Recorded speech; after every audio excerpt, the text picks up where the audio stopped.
Assalamualaikum warahmatullahi wabarakatuh. My name is Cesa Andriana. I am a student majoring in English Literature at UIN Maulana Malik Ibrahim Malang. In this video, I will tell you about the history of Eid al-Adha. Eid al-Adha is a holiday in Islam. The day commemorates the event of sacrifice, namely when Prophet Ibrahim was willing to sacrifice his son, Ismail, as a form of obedience to Allah Subhanahu wa Ta'ala. Before Ibrahim sacrificed his son, Allah replaced Ismail with a sheep, and commemorate this event, livestock are slaughtered as sacrifice every year. Eid al-Adha falls on the 10th of the month of Zulhijjah, or 70 days after Eid al-Fitr. Eid al-Adha is also known as Eid of Hajj, where the Muslims who are performing the main pilgrimage, namely Wukuf in Arafah. They all wear white and unstitched clothes, which are called ihram clothes. Together draw closer to Allah Subhanahu wa Ta'ala while reading the Talbiyah sentence together.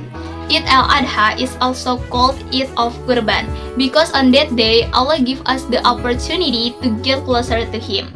For Muslims who have not been able to carry out the pilgrimage, then they are given the opportunity to sacrifice, namely by slaughtering the sacrificial animal as a symbol of our piety and love for Allah Subhanahu wa Ta'ala.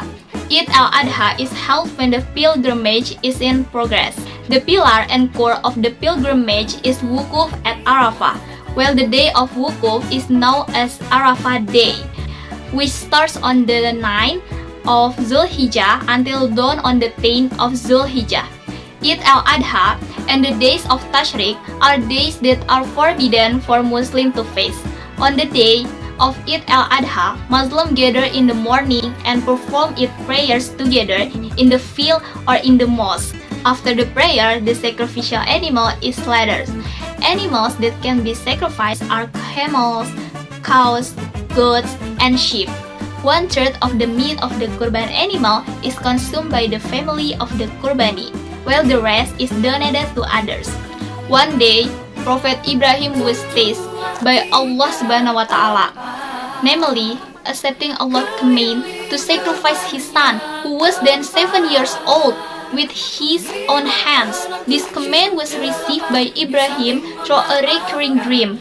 Ibrahim knew that his was an order from Allah Subhanahu wa Ta'ala, and he told his son, as stated in the Quran. During the preparatory period, devil tempted Ibrahim and his family by trying to prevent them from carrying out Allah's commands. Prophet Ibrahim already had a will. He took a stone and said, Bismillah Allahu Akbar, and stone was thrown. Finally, all pilgrims now follow what Prophet Ibrahim used to do in expelling demons by throwing stone while saying Bismillah Allahu Akbar. And this later become one of the series of pilgrimages, namely throwing the Jumrah. When carrying out the slaughter, Ismail's knife could not injure Ismail. Allah then replaced Ismail with a slaughtered animal. The angel Jibril was amazed as he utters the praise Allahu Akbar, Allahu Akbar, Allahu Akbar. Prophet Ibrahim replaced La ilaha illallah wallahu akbar, which was then continued by Prophet Ismail, Allahu Akbar walillahil hamd. The sacrifice of the Prophet Ibrahim, the greatest in the history of mankind, made Ibrahim a great prophet and messenger and has great meaning. The incident experienced by Prophet Ibrahim and Prophet Ismail for us must be interpreted as a symbolic message for religion, which contain many lessons. Okay, thank you for your attention.